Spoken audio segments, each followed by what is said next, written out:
Good morning, guys. All right, so as a follow-up to Act 2, right, just to recap Act 2, we see now that Macbeth is coming into Act 3 as king. The murder occurred. Macduff discovered Duncan's dead body, woke up everybody in the castle quite upset. The Macbeths put on just like they said they would, pretending to be so sad to hear about Duncan's death. The sons, Malcolm and Donalbain, were mighty quiet during this time and insightfully suggested that they really cannot stay around to mourn their father's death because clearly somebody in this castle has it out for their family line. So the two boys decide to flee. One is going to England, one is going to Ireland, so that the two of them won't be caught together and in their bloodline altogether if somebody is in fact after them. Now, because of there's no heir to the throne, clearly Macbeth's position as Thane of Cawdor entitles him to be king. That exchange at the end between, I want to say, Ross and the old man, Ross and the old man, is for a reason. They're reflecting on this situation about how things are mighty strange during these times. And then when Macduff comes into the picture, you kind of hear Macduff's disbelief in the situation, right? Macduff is really not trying to hear it. He's suggesting that Macbeth has taken this kingship too soon, and he finds it a little fishy. The fact that he is not going to Macbeth's coronation is very telling, right? Because again, the king has reverence. Who is ever on the throne should be given reverence by all the citizens of Scotland or whatever country the king is serving. And Macduff is clearly snubbing this coronation. So Macduff is suspicious of what has occurred here in Macbeth's house. All right. So we are now picking up on Act 3, Scene 1.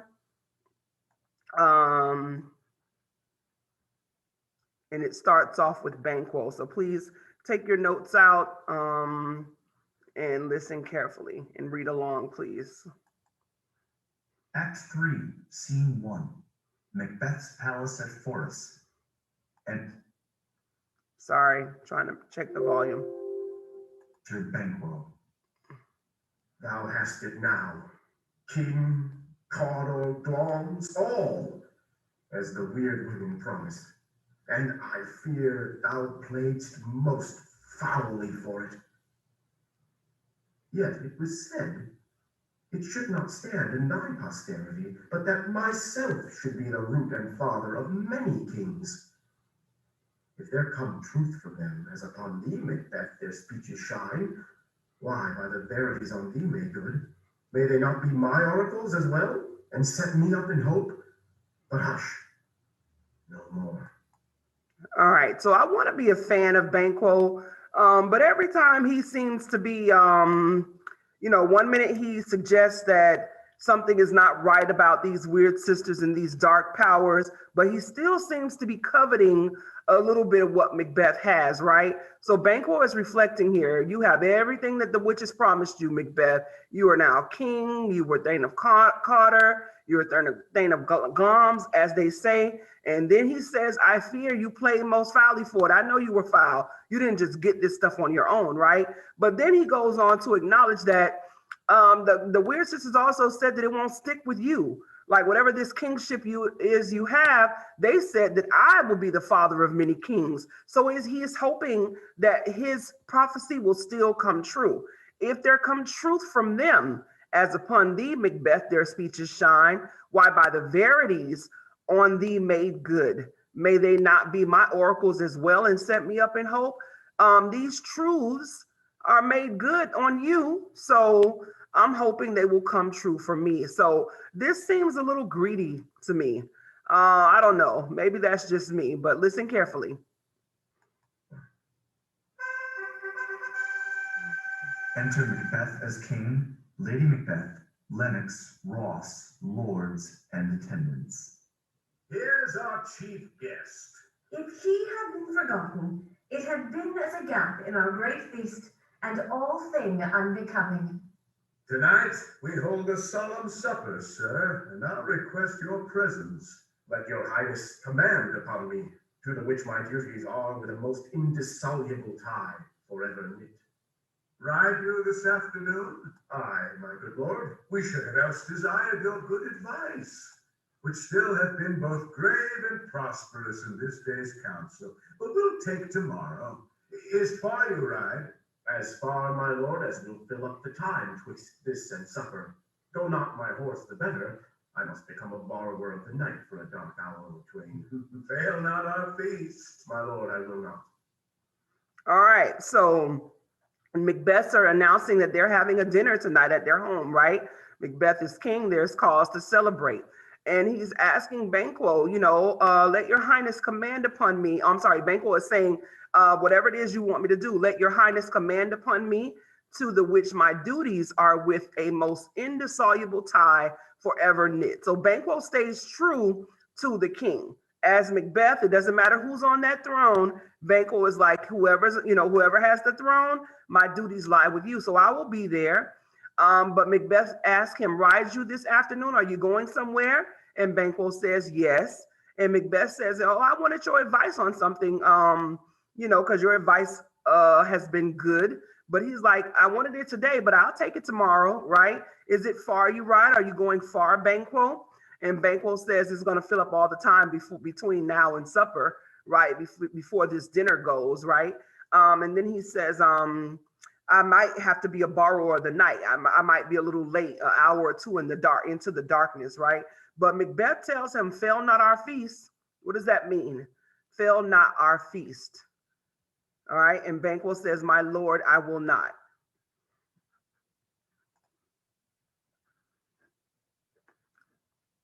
Listen carefully. We hear our bloody cousins are bestowed in England and in Ireland, not confessing their cruel parricide, filling their hearers with strange invention. But of that tomorrow, where therewithal we shall have cause of state craving us jointly. Hie you to horse, adieu till you return at night. Go fleance with you. All right. So who are the bloody cousins that they're talking about? Right? Not cousins as in family as we consider them, but he's gone to England and Ireland. Of course, he's talking about the sons Malcolm and Donalbain, right? He says they're not confessing their cruel parricide. Parricide is the killing of your parents or killing of your father, right? So he's saying that they're not confessing that, and they are filling their hearers with strange invention. So this means that the boys are out there telling them that somebody in Macbeth's castle killed our daddy, right? And so that becomes a problem for Macbeth. But we'll talk about that tomorrow, right? But that is a problem now because the boys are putting out there some suspicions of what happened in this castle. And it, of course, is not strange. And let's talk about those boys leaving, right? What would the Macbeths have done if Malcolm and Donalbain decided to stay, right? So is this some kind of supernatural intervention on their part that made this kingship fall into Macbeth's lap? Because ideally, he should have had to deal with the boys taking over the throne, but none of that occurred, right? And notice here that Macbeth asked, is Fleance going with you? Is your son going with you? Right? We have to ask, why would Macbeth ask this question? Aye, my good lord, our tide does call upon us.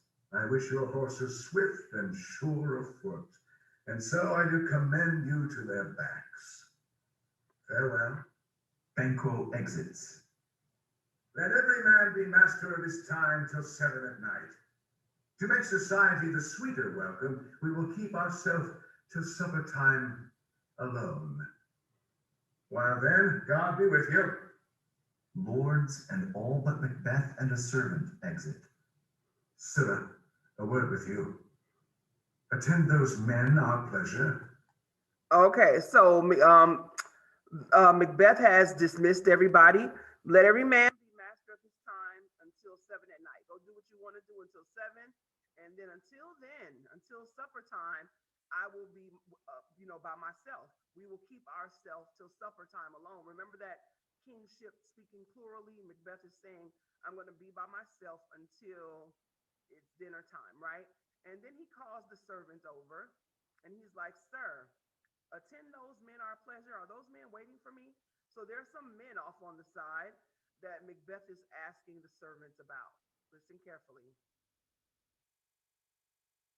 They are, my lord, without the palace gate. Bring them before us. Servant exits.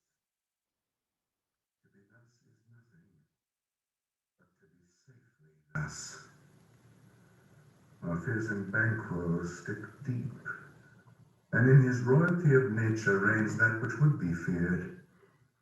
'Tis much he dares, and to that dauntless temper of his mind he hath the wisdom that doth guide his valor to act in safety. There is none but he whose being I do fear, and under him my genius is rebuked.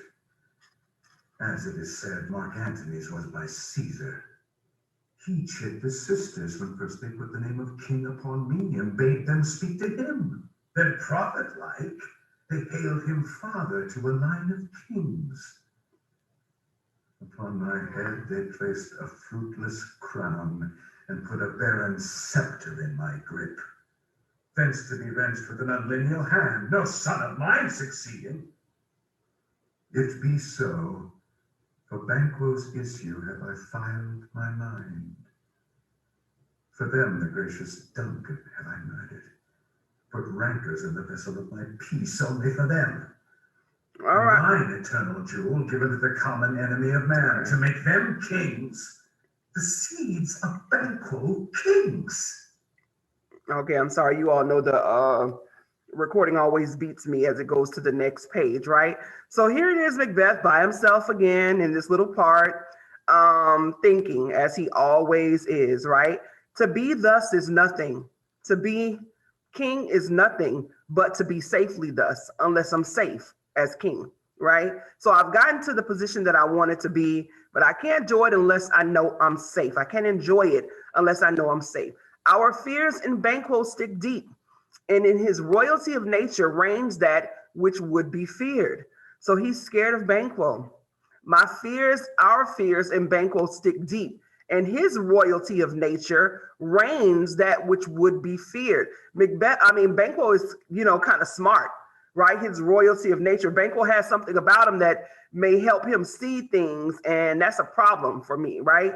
'Tis much he dares, and to that dauntless temper of his mind, he hath the wisdom that doth guide his valor to act in safety. Banquo knows better. Something within him is brave enough to know he has to act right. So the fact that Banquo left tonight and he's not there, that's why Macbeth was like, "Fail not our feast. You better be here tonight," right? And he's trying to find out where Banquo is. So Macbeth is scared right now, and he's suggesting Banquo is the only one in his way. There is none but he whose being I do fear, and under him my genius is rebuked, my ability to lead, right? As it is said, Mark Antony's was by Caesar. Ideally, you should have already read Julius Caesar. That normally comes in 10th grade. But this is an allusion to Shakespeare's own play, Mark Antony, Caesar and Mark Antony, or to the real man, right? He chid the sisters when they first put the name of king upon me and bade them speak to him. He told those witches he wanted a prophecy for himself. Then, prophet-like, following suit, the witches hailed him as a father to a line of kings. But onto Macbeth's head, upon my head, they placed a fruitless crown. When something is fruitless, that means it is not going to grow. And they put a barren scepter in my grip. A scepter is the pole that the king holds. Barren means it doesn't bear children. So the suggestion here is that the witches said nothing about my family line being king. They said that Banquo's family line is going to be king, right? And then he said this scepter is not going to be gripped by an unlineal hand, right? No son of mine will be succeeding.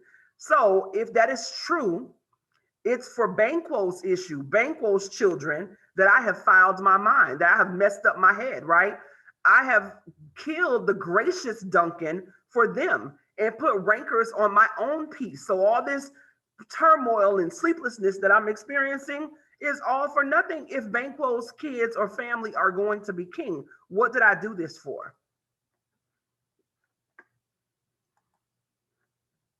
Rather than so, Come fate into the list, and champion me to the utterance. Who's there? Enter servant and 2 murderers. Now go to the door and stay there till we call. Servant exits. Was it not yesterday we spoke together? Ooh, so Macbeth says he about to take fate into his own hands, right?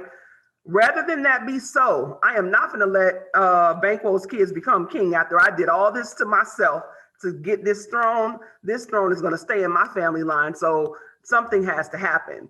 And then here come 2 murderers. So Macbeth has hired somebody. He's hired somebody. He got some hitman on the payroll, right? And now he's saying he's about to speak to these murderers. Let's see what the plan is. It was. So please, Your Highness. Well then now, have you considered of my speeches? Know that it was he in the times past which held you so under fortune, which you thought had been our innocent self. This I made good to you in our last conference. Passed in probation with you, how you were borne in hand, how crossed, the instruments who wrought with them, and all things else that might to half a soul and to a notion craze say, thus did Banquo. All right, so in this little section, apparently these murderers, right, have been in trouble before, right? And Macbeth is saying, you thought it was me who got you in trouble. It was actually Banquo who did that, right? So he says, know that it was he in the times past, which held you so under fortune, which you thought had been our innocent self. You thought it was me, but that was Banquo who had you all arrested or whatever happened to them as a result of their crimes, right? And so he's saying, this I made good to you in our last conference. I told you all this the last time I talked to you, how it was him who used the instruments to get you in trouble, right? And everybody knows that it was Banquo who did this. Okay, listen carefully. Known to us. I did so, and went further, which is now our point of second meeting. Do you find your patience so predominant in your nature that you can let this go? Are you so gospel to pray for this good man and for his issue, whose heavy hand hath bowed you to the grave and beggared yours forever? We are men, my liege. Ooh, I don't know where this Macbeth is coming from. This sounds just like Lady Macbeth. So this is a questioning of the men's manhood. And there's our gender role popping up again. How are men supposed to act? What was their concept of men during these days? So he says, I did tell you about that. And I went so further to tell you some more during our second meeting. So he says, do you find your patience so predominant in your nature that you can let this go? Are you going to let him get away with that? Are you so gospeled to pray for this good man and for his issue, whose heavy hand has bowed you to the grave and beggared yours forever? So are you so saved and so principled that you're willing to forgive Banquo and his children? And they messed up you and your family, made y'all beggars, right? You can't even live your lives. So Macbeth is basically saying, again, y'all gonna let him get away with that? What are you gonna do about it, right? This sounds exactly like the argument that the wife gave him. And listen to the first murder. He says, we are men, my liege. That basically saying, I'm a man. I'm not gonna let him get away with that. So the expectation is that men are going to do something when they are slighted. Something is going to happen, right? From a revenge perspective. All right, listen carefully. Aye, in the catalogue you go for men. As hounds and greyhounds, mongrels, spaniels, curs, choughs, water rugs, and demi-wolves are crept all by the name of dogs.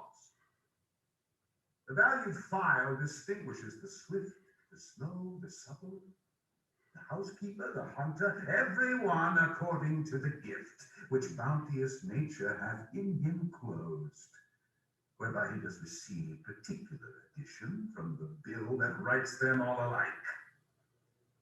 And so of men. Now, if you have a station in the file, not in the worst rank of manhood, say it. And I will put that business in your bosoms whose execution takes your enemy off, grapples you to the heart and love of us, who wear our health but sickly in his life, which in his death were perfect. All right, so here it is. He is amping them up in this speech, right? So the first murderer said, "We are men, my liege. I am a man," right? Sounds just like Macbeth. "I durst do all that become a man." So Macbeth says, "Oh, in the catalog, you go for men. Yes, you look like a man. You're a male physically," and he compares them to dogs. So it's a list of dogs here, just as hounds, greyhounds, mongrels, curs, all these things. They're all dogs, but they're not the same type of dog, right? You got some who are, weak dogs and some who are strong dogs, right? So he's saying, are you just a man by title, or are you really a man? Do you have the values of a man, right? He goes on to say, and so of men. Now, if you have a station in the file, not in the worst rank of manhood, say it, and I will put that business in your bosoms. We have to look at the other side, but basically this right here is suggesting, if you want to prove that you really are a man and you're not just categorized generally as a man, I have a job for you to do, right? I'm going to give you a job whose execution takes your enemy off, right? So if the job that I'm going to give you means you're going to get rid of Banquo, the man who has slighted you before, and prove that you are men. Not only that, you will win my loyalty as king. He says, grapples you to the heart and love of us, that would be me, who wear our health but sickly in his life, which in his death were perfect, right? So with Banquo alive, your king is sick.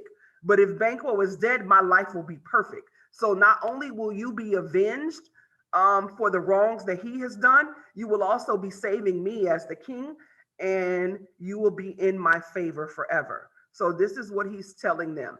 Now, I want you to, is Lady Macbeth in on this, or has Macbeth just really tipped all the way to the dark side? All right, we have to talk about that.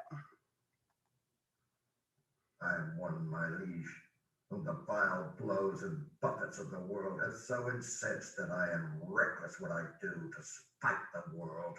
Okay, and it seems by this actor's tone that the second murderer buys it, right? I am one, my liege. I am a man, right? And all these things in the world have hit me. There's our word of the day, buffets, right? It's a hard hit. Life has given me blows and buffets that have made me so mad that I am reckless what I do to spite the world, right? I have reason for this revenge that I'm going to take out on Banquo. So Macbeth has succeeded in riling them up, making them angry, and making them want to unleash their stresses out on Banquo.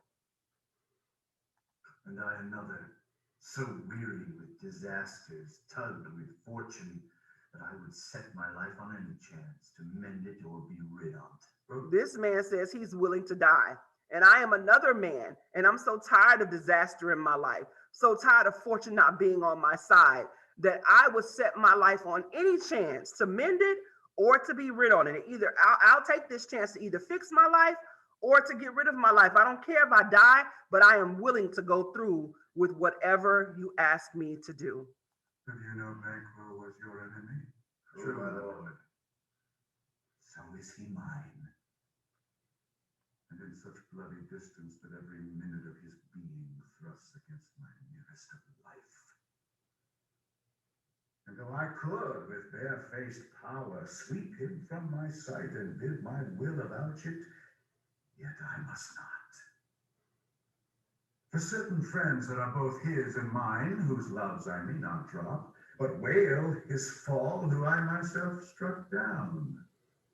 And thence it is that I to your assistance do make love, masking the business from the common eye for sundry weighty reasons. All right. So he says to them, you all know Banquo was your enemy, right? And so he is mine. And it's his distance to me. He's close enough to me to actually hurt me. So we got to get rid of him. And he says, and though I could with bare-faced power sweep him from my sight, I could do this on my own, right? But I can't. I really can't go through it, because he says, yet I must not. For certain friends that are both his and mine, who loves I may not drop, but wail his fall, who I myself struck down, right? So I have to pretend, just like I did with the king, because we got some common friends that if I mess up with them, then it's going to be a problem for me. So if Banquo dies, I have to cry. I have to pretend, right? So I can know, or so they can know that I am still one of them. So this whole concept of deception, they've tangled themselves up in a web of lies. And I say they, although Macbeth right now seems to be acting solo. We don't know where Lady Macbeth is in here. So this is why I need your help. And thence it is that I do, that I to your assistance do make love. I need you to do this job for me because I need to keep my hands clear in this business.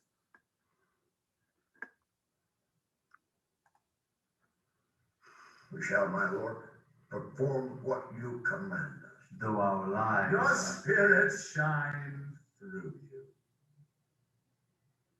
Within this hour at most, I will advise you where to plant yourselves, acquaint you with the perfect spy at the time, the moment on't, for it must be done tonight, and something from the palace.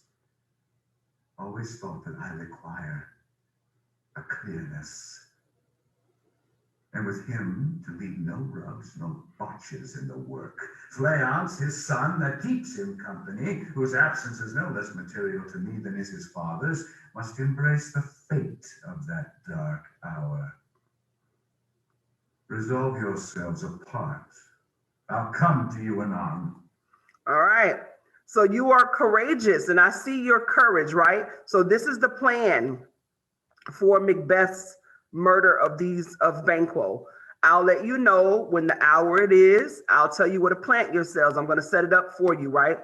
But you have to know that it has to be done far away from the palace, not too far, but something away from the palace, because I require a clearness. People cannot blame me. They cannot suspect me. So it cannot be near my house or not too close to my house, right? And leave no rubs or botches in the work. We can't botch this job and we can't leave any loose ends. So Fleance would be a loose end. And he says, Fleance, his son that keeps him company, whose absence is no less material to me than his father's, must embrace the fate of that dark hour. So his absence is no less material because Banquo was never going to be king according to the witches, but his children were.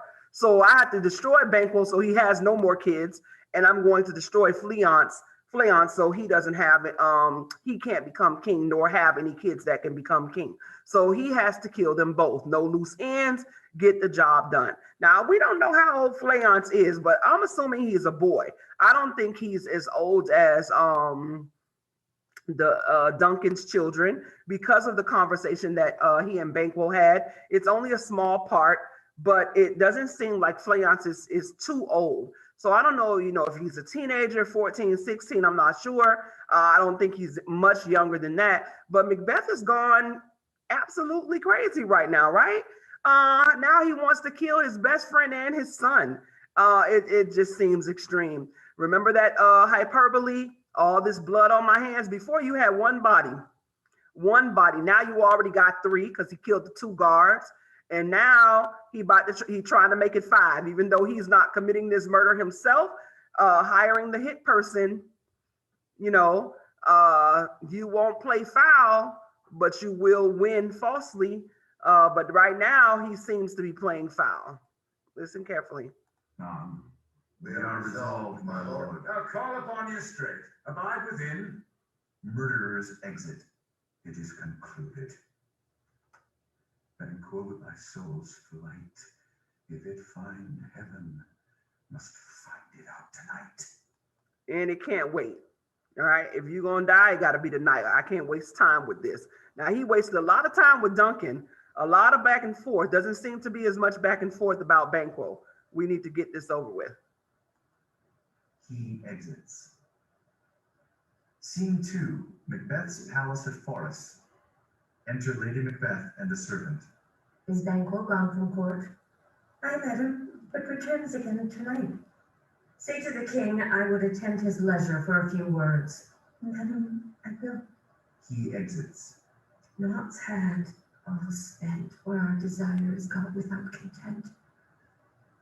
'Tis safer to be that which we destroy than by destruction dwell in doubtful joy. All right, so here is Lady Macbeth. And now she's exhibiting a softer side. So she asked about Banquo. Is Banquo gone from court? Why does she ask about him?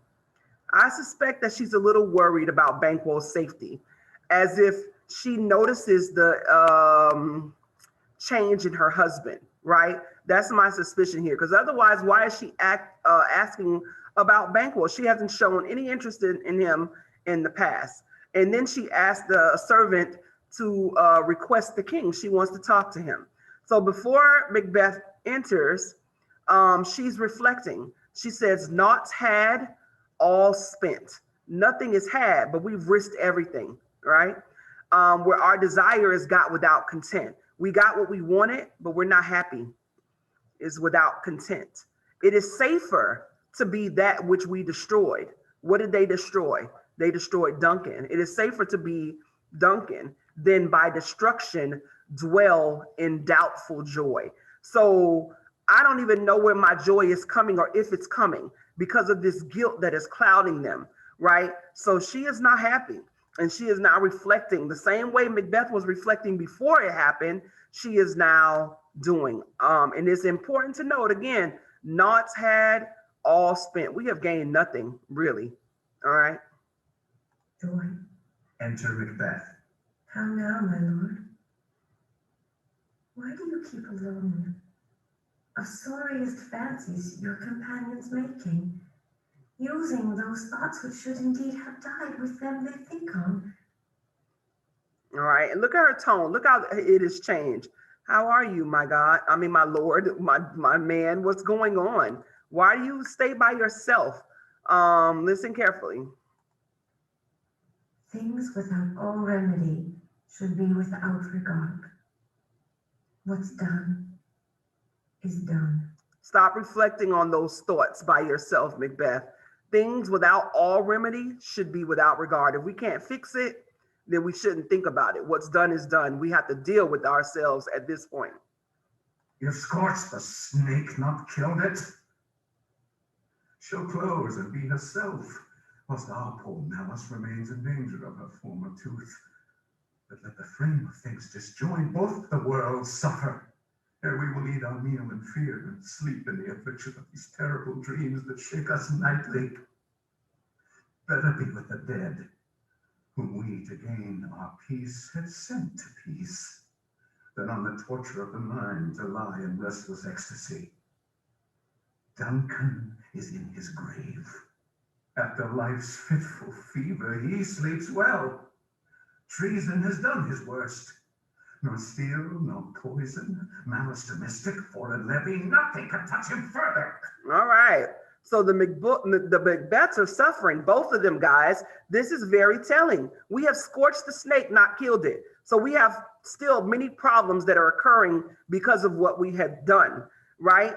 So we can't really rest. Everything in our world is suffering. We can't eat our meal in peace. We're always afraid. And we're missing out on sleep because we're having these terrible dreams that shake us nightly. So both of them, Macbeth has murdered sleep. Their nightmares are keeping them awake. It's better to be with the dead whom we, to gain our peace, have sent to peace. Once again, saying it's better for us to be like Duncan. We have sent Duncan to a peaceful rest, restful ecstasy in the throes of death. Because when we talk about this sleep, that's an eternal sleep. He's resting forever. But here, our minds are tortured. Duncan is in his grave. After life's fitful fever, he sleeps well. So Macbeth is not only reflecting on his murder of Duncan, it's the responsibility of being king itself. Treason has done its worst. Nor steel, nor poison, malice, domestic, foreign levy, nothing can touch him further. All the things that came with being a king cannot bother Duncan anymore. But Macbeth has taken this on, right? There's war, treason, people who are betraying the country, foreign levy. He's talking about taxes, money. He cannot handle this kingship. And it's like, what did we do here? So people always want these positions of power, but they don't realize what it comes with. Being in charge is not always easy. It looks on the good on the outside to have on the crown and the cloak, but you don't know what that comes with. So they're saying we done took this on. Somebody's always trying to kill leadership. We have to fear for our lives because nobody really knows that they killed Duncan himself. So people aren't after them necessarily for this. It's just general problems that come with being in charge. Okay. Come on, gentle my lord. Sleep o'er your wicked looks. Be bright and jovial among your guests tonight. So shall I, love. And so I pray, be you. Let your remembrance apply to Banquo. Present him eminence both with eye and tongue. And safe the while that we must lave our honors in these flattering streams, and make our faces visits to our hearts, disguising what they are. So she's telling him, be gentle with yourself, Macbeth. You got to get over this. Even though she's feeling the same way, she is still telling him, you got to play the part. Be bright and jovial among your guests tonight. We have a party to host, right? And he says, I shall be. But then he tells her, let your remembrance apply to Banquo. This means, pay some attention to Banquo. Show him some attention, some respect with your eye and your tongue, because we are all unsafe here. And now this is suggesting that he's telling her a little bit about how he's scared of Banquo. You must leave this. So full of scorpions is my mind, dear wife. Thou knowest that Banquo and his Fleance lives. In them nature's cup is not eternal.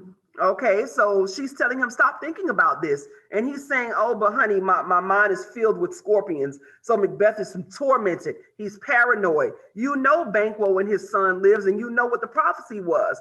But Lady Macbeth is basically trying to save him, because she says, but in them, nature's copies not etern. This etern is a root of eternal, right? She's saying they're not going to live forever. They're going to die eventually. So, but she's talking about natural death. So this is saying, leave them people alone. Don't kill them, Macbeth.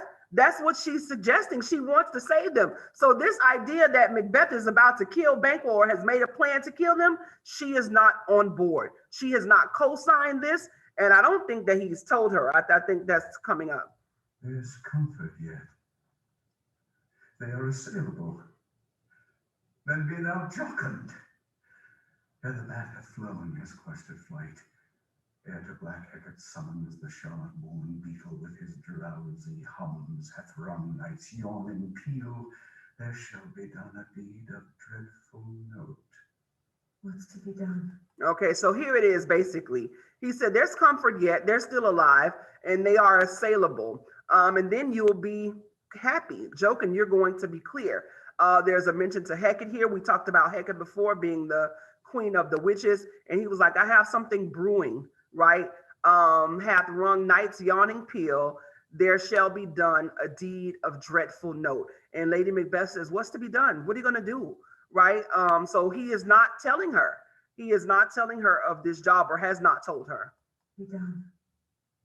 Be innocent of the knowledge, dearest Chuck, till thou applaud the deed. Come, sealing night, scarf up the tender eye of pitiful day, and with thy bloody and invisible hand cancel and tear to pieces that great bond which keeps me pale. Oh, it's so awful. So again, Macbeth's character has changed. Remember before, this is the man who wouldn't do anything without telling his wife. Even the expectation, Macbeth knows better than to bring the king here without telling me, but he won't tell her of this plan. What's to be done? Be innocent of the knowledge, dearest Chuck, till thou applaud the deed. Wait till you see what's going to happen, and then you're going to be so happy. So this is perhaps him seeking approval to show her, look, I could do something too. You're not the only one who could plan and make something happen. And then they keep praying for the night. This darkness comes, sealing night. Scarf up the tender eye of pitiful day. Day is pitiful daylight, because all this darkness is done at night. All right. And then he says, cancel and tear to pieces that great bond that bothers me. He's talking about Banquo's life tear to pieces. Is it that serious, Macbeth? You once counted this man a friend. The two of you were hand in hand in war. Why is it so serious now that you have to kill him in this manner, as if he has personally offended you? Light thickens, and the crow makes wing to the rooky wood. Good things of day begin to droop and drowse, whilst night's black agents to their praise do rouse. Thou marvelest at my words, but hold thee still. Things that begun make strong themselves by ill. So prithee, go with me. All right, we're gonna stop here on scene 2, at the end of scene 2. Hopefully you took some good notes, and we will resume scene 3 shortly. Bye, guys.